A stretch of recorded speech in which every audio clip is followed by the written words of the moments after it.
مخلوق انسان کے علاوہ دیگر جو اللہ تبارک و تعالیٰ نے بنائی ہے مخلوق وہ بھی ہے، لیکن دونوں میں فرق ہے۔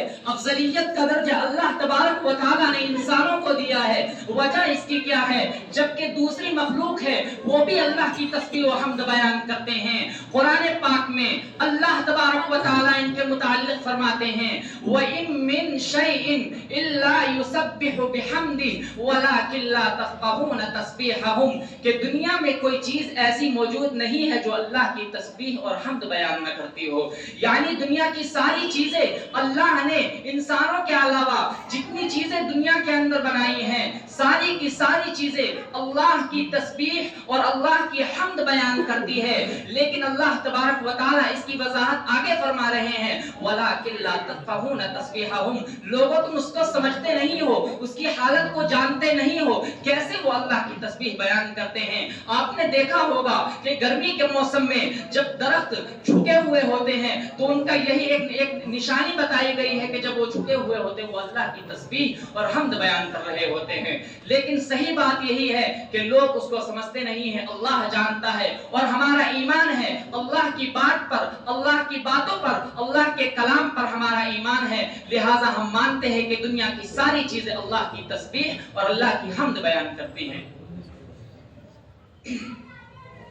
معزز سامعین، اب ہمارا حال کیا ہے ذرا اس کی طرف بھی غور کر لیا جائے۔ اللہ تبارک و تعالی انسانوں کی حالت کو بیان کرتے ہیں کہ ہم نے تو انسان کو اشرف المخلوقات کا درجہ دیا ہے، اور انسان کے خیالات دیکھیے کیا کیا ہے۔ قرآن کریم میں اللہ تبارک و تعالی فرماتے ہیں احسب الناس ان يتركوا ان يقولوا آمنا وهم لا يفتنون، اللہ جل شانہ فرماتے ہیں لوگوں کا خیال یہ ہے، احسب الناس، لوگوں کا خیال یہ ہے، کیا لوگوں کا خیال یہ ہے ان یترکوا، کہ ان کو بس اس بات کے کہنے پر چھوڑ دیا جائے گا کہ وہ مومن ہیں؟ نہیں میرے عزیز، اللہ آگے فرماتے ہیں وَهُمْ لَا يُفْتَنُونَ، آزمایا نہیں جائے گا۔ اللہ کہتے ہیں ضرور آزمایا جائے گا۔ وَلَيَبْلُوَنَّكُمْ بِشَيْءٍ مِّنَ الْخَوْفِ وَالْجُوعِ وَنَقْصٍ مِّنَ الْأَمْوَالِ وَالْأَنفُسِ وَالثَّمَرَاتِ وَبَشِّرِ الصَّابِرِينَ، اللہ کہتے ہیں جیسے صحابہ کو آزمایا گیا تھا ویسے تمہیں بھی آزمایا جائے گا، تنگی تمہیں بھی دی جائے گی، خوشحالی تمہیں بھی دی جائے گی۔ اللہ کی قسم کوئی شخص ایسا دنیا سے نہیں جا سکتا جس کو اللہ تبارک و تعالی آزمائے نہ۔ اگرچہ اللہ نے خوشحالی دی ہے تو اس کے سابق زندگی کو دیکھا جائے، اس نے اپنے بچپنے میں کتنی مشقتیں برداشت کی ہیں، لوگ اس کی طرف نہیں دیکھتے۔ آج لوگ عالمیوں کی طرف دیکھتے ہیں کہ اتنے خوشحالی میں زندگی گزار رہے ہیں، لیکن وہ یہ نہیں دیکھتے کہ اس بچے نے کتنی دو روٹی کی زندگی پر اپنی زندگی گزاری ہے۔ وہ روٹیاں سوکھی بھی ملا کرتی تھی، لیکن کوئی ماضی کو نہیں دیکھتا، سب مستقبل کو دیکھتے ہیں، سب حال کو دیکھتے ہیں۔ اللہ کی قسم اگر لوگ اپنے ماضی کو دیکھنے لگ جائیں، اپنے خوشحالی کو دیکھنے کے بجائے، لوگوں کے خوشحالی کو دیکھنے کے بجائے اس کی سابق کو زندگی کو دیکھیں، تو اللہ کی قسم ہر انسان سوچ سکتا ہے کہ اللہ تبارک و تعالیٰ نے مجھے اس دنیا میں کیوں بنایا ہے۔ اللہ کہتے ہیں لوگوں کا خیال یہ ہے کہ اس کو صرف ایمان والا کہہ دینے پر چھوڑ دیا جائے گا۔ نہیں نہیں، ایسا نہیں ہو سکتا میرے بندو۔ اللہ کہتے ہیں الذی خلق الموت والحیات، ہم نے موت اور زندگی کو تو پیدا ہی اس لیے کیا ہے لیبلوکم، تاکہ ہم دیکھیں ایکم احسن عملا، کون ہے جو اچھے اعمال کرتا ہے، کون ہے جو میرے پاس اچھے اعمال لے کر آتا ہے۔ میں اختیار دیتا ہوں اپنے بندوں کو، ایک گناہ کا پلڑا ہے، ایک اچھائی کا پلڑا ہے، کون سا میرا بندہ اختیار کرتا ہے اس کو روکنے کے لیے، برائی سے روکنے کے لیے۔ انبیاء علیہم الصلوۃ والسلام کی جماعت اس دنیا فانی کے اندر آئی، حضرت آدم علیہ نبی الصلوۃ والسلام سے لے کر آپ علیہ الصلوۃ والسلام تک کم و بیش 1,24,000 انبیاء علیہم الصلوۃ والسلام کا نزول ہوا، جن کا مقصد صرف ایک تھا کہ اللہ کے واسطے اللہ والے ہو جاؤ۔ قولوا لا الہ الا اللہ تفلحوا، کہہ دو کہ اللہ ایک ہے، اللہ کے سوا کوئی معبود نہیں، تم کامیاب ہو جاؤ گے۔ سب کا مقصد تو یہی تھا میرے عزیزو، لیکن اس دنیا کو اللہ تبارک و تعالی نے ایسی زیب و زینت کے ساتھ مزین کیا ہے کہ لوگ دنیا کی زیب و زینت کی طرف دیکھ کر اپنے اللہ کو بھول جاتے ہیں۔ اس لیے اللہ تبارک و تعالیٰ کہتے ہیں میں تو تمہیں آزماؤں گا، اگرچہ تمہارا خیال یہ ہے کہ میں نہیں آزماؤں گا لیکن میں ضرور آزماؤں گا۔ آئیے ذرا اس کی تفصیل کی طرف چلتے ہیں۔ حدیث میں آتا ہے بنی الاسلام علی خمسۃ ارکان فی، کہ اسلام کی بنیاد 5 چیزوں پر رکھی گئی ہے۔ نمبر 1 ایمان، نمبر 2 نماز، نمبر 3 روزہ، نمبر 4 زکوٰۃ، نمبر 5 حج۔ نمبر 1 ایمان، نمبر 2 نماز، نمبر 3 روزہ، نمبر 4 زکوٰۃ، نمبر 5 حج۔ اللہ تبارک و تعالیٰ کہتے ہیں، اللہ جل شانہ فرماتے ہیں کہ میں تمہیں ان 5 چیزوں کے ذریعے آزماؤں گا، اور اس کے علاوہ بہت ساری چیزیں ہیں جس کے ذریعے اللہ انسانوں کی آزمائش کرتے ہیں، لیکن یہ 5 چیز مختصراً بیان کی جاتی ہے۔ اللہ تبارک و تعالیٰ صحیح بولنے کی توفیق عطا فرمائے۔ اللہ جل شانہ فرماتے ہیں کہ میں بندوں کی آزمائش کروں گا سب سے پہلے ایمان کے ذریعے۔ اسلام کی بنیاد 5 چیزوں پر رکھی گئی ہے، سب سے پہلے ہے ایمان۔ اللہ کہتے ہیں میں بندوں کو آزماؤں گا ایمان کے ذریعے۔ ایمان کی دولت سب سے بڑی دولت ہے۔ اللہ تبارک و تعالیٰ جس کو ایمان دیتے ہیں اس سے بڑا کامیاب انسان کوئی اس دنیا میں ہے ہی نہیں، اگرچہ وہ مالی اعتبار سے کمزور، دنیا کے اعتبار سے کمزور، گھر و مکانات کے اعتبار سے کمزور، لیکن یہ زندگی تو مختصر سی زندگی ہے۔ 60 سال 70 سال، زیادہ سے زیادہ 80 سال، اس سے بھی زیادہ 100 سال اس دنیا میں اللہ تبارک و تعالیٰ نے یہ زندگی قید کی ہے، اور انسان اس دنیا کے بعد تو اللہ کے پاس جانا ہے۔ ہمیں اس بات کا یقین ہے کہ ہمیں اللہ کے پاس ضرور بھی ضرور جانا ہے۔ اللہ کہتے ہیں کہ میں بندوں کی آزمائش کروں گا ایمان کے ذریعے۔ ایمان کے ذریعے آزمائش ہوگی کیسے؟ اللہ تبارک و تعالیٰ کہتے ہیں آپ کو مسئلہ معلوم ہے کہ اگر کوئی شخص موت کے قریب ہو، جب وہ چارپائی پر لیٹا ہوا ہوتا ہے اور اس کی روح قبض ہونے والی ہوتی ہے، لوگ اس کے آس پاس بیٹھے ہوئے ہوتے ہیں اور ان کے آس پاس بیٹھ کر کلمہ کا ورد کرتے ہیں تاکہ یہ شخص یہ بھی کلمہ پڑھ لے اور اس کو ایمان کی موت نصیب ہو جائے۔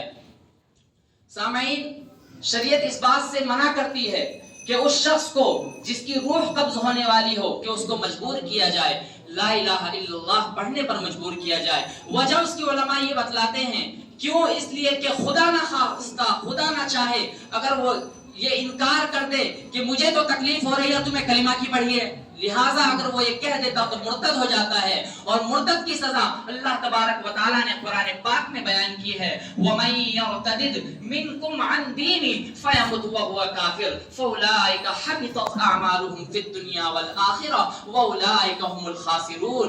اللہ فرماتے ہیں جو شخص تم میں سے اللہ کے دین سے پھر گیا اور اسی حالت میں بھی مر گیا، دین سے پھرا اور اسی حالت میں اس کی موت آ گئی، فَأُولَٰئِكَ حبطت اعمالهم فی الدنیا والآخرہ، اس کے سارے اعمال بیکار ہو گئے۔ اگرچہ اس نے رات میں تہجد کی نماز پڑھی ہو، اگرچہ اس نے سارے روزے رکھے ہو، اگرچہ اس نے ٹائم پر زکوٰۃ ادا کی ہو، اگرچہ اس نے حج ادا کیے ہو، لیکن اللہ کہتے ہیں کہ سارے کے سارے اعمال برباد ہو گئے۔ شرط ایک یہ ہے کہ واپس اللہ کی طرف رجوع کر لے، اللہ مجھے معاف کر دے، میں غلطی سے مرتد ہو گیا تھا، تو اللہ تبارک و تعالیٰ غفور الرحیم ہے، معاف کرنے پر بھی قادر ہے۔ لیکن جو شخص قرآن کہتا ہے فیمت وہو کافر، اسی حالت پہ مر جائے، مرتد ہو گیا اور مرتد ہونے کی حالت میں مر گیا، تو اللہ کو کوئی پرواہ نہیں ہے کہ اس نے کتنے اچھے اعمال کیے ہیں، اور دنیا میں بھی برباد اور آخرت میں بھی برباد۔ وَأُولَٰئِكَ هُمُ الْخَاسِرُونَ، اور یہی وہ لوگ ہیں جو نقصان اٹھانے والے ہیں دنیا میں بھی اور آخرت میں۔ اللہ کا عذاب تو ہے ہی جس سے یہ نقصان اٹھائیں گے۔ اس لیے آج علماء کرام تمام مساجد کے اندر سب سے زیادہ اس بات پر زور ڈالتے ہیں کہ اپنے ایمان کی حفاظت کی جائے۔ آج کچھ دن پہلے یہ بات چل رہی تھی کہ بہت سے لوگ مرتد ہو رہے ہیں۔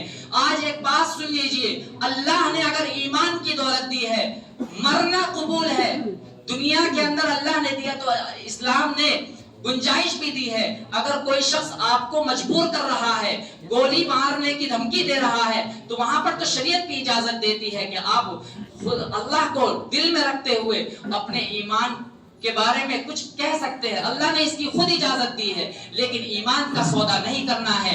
دنیا ادھر سے ادھر ہو جائے، دنیا ختم ہو جائے، دنیا ہماری برباد ہو جائے، لیکن ہمیں ایمان کا سودا نہیں کرنا ہے، اور اللہ سے دعا مانگنی ہے، اے اللہ تیرے ہی ہاتھ میں تو ہے عافیت بھی، خوشحالی بھی، اللہ تو ہمارے ساتھ ایسا موقع دے ہی مت کہ اللہ ہم تو کمزور بندے ہیں، اللہ ہم تیرے امتحان کو کیسے پار کر سکتے ہیں، اے اللہ تو ہمیں ایمان پر ثابت قدم عطا فرما۔ جب اللہ امتحان لے رہے تو کامیاب بھی تو اللہ ہی کریں گے ساتھیو، اس لیے اللہ سے یہ دعا کرتے رہنا چاہیے، یا مقلب القلوب ثبت قلبی علی دینک، اے دلوں کو پھیرنے والے تو میرے دل کو اپنے ایمان پر جما دے۔ سامعین، یہ تو ہوئی پہلی آزمائش، اور اس آزمائش کا تعلق انسان کی سانس سے، انسان کی سانس سے ہے۔ جتنی مرتبہ انسان سانس لیتا ہے، جتنی زندگی اس کی ہے، ساری زندگی کے اندر اس کے اللہ نے اگر ایمان داخل کیا ہے تو اس ایمان پر اس کی بقا ضروری ہے، یہی انسان کے لیے سب سے بڑی کامیابی ہے۔ دوسرا امتحان جو اللہ تبارک و تعالی لیتے ہیں، بنی الاسلام والا خمسۃ ارکان فی میں جو بیان کیا گیا ہے، دوسرا درجہ جو بیان کیا گیا ہے وہ ہے نماز۔ جانتے ہیں کہ نماز کتنی بڑی عبادت ہے، بہت بڑی اللہ تبارک و تعالی نے عبادت بنائی ہے نماز کو۔ اللہ تبارک و تعالی جانتے تھے کہ میرے بندے ہیں، میں نے ان کے ساتھ مشغولیات ڈال رکھی ہے، بچے ہیں ان کو کھلانا ہے، پلانا ہے، سونا ہے، کامیابی حاصل کرنی ہے، پڑھانا ہے، اسی لیے تو اللہ نے 5 نمازیں فرض کی ہے۔ آپ علیہ السلام کو تو 50 نمازیں ملی تھی، لیکن اللہ نے کیوں تخفیف کی؟ 5 نمازیں ہی کیوں دی؟ کیونکہ اللہ کو معلوم تھا میرے بندے 50 نمازیں نہیں پڑھ سکتے، 5 نمازیں پڑھ سکتے ہیں، اس لیے اللہ نے فجر کی، ظہر کی، عصر کی، مغرب کی، عشاء کی 5 نمازیں فرض کی ہیں، اور پانچوں کے درمیان 3 گھنٹے کا، 10 گھنٹے کا، 7 گھنٹے کا، 4 گھنٹے کا، 1 گھنٹے کا، 2 گھنٹے کا فاصلہ رکھا ہے، تاکہ میرا بندہ کل میرے سامنے آ کر عذر پیش نہ کرے، مولا تو نے تو مجھے دنیا میں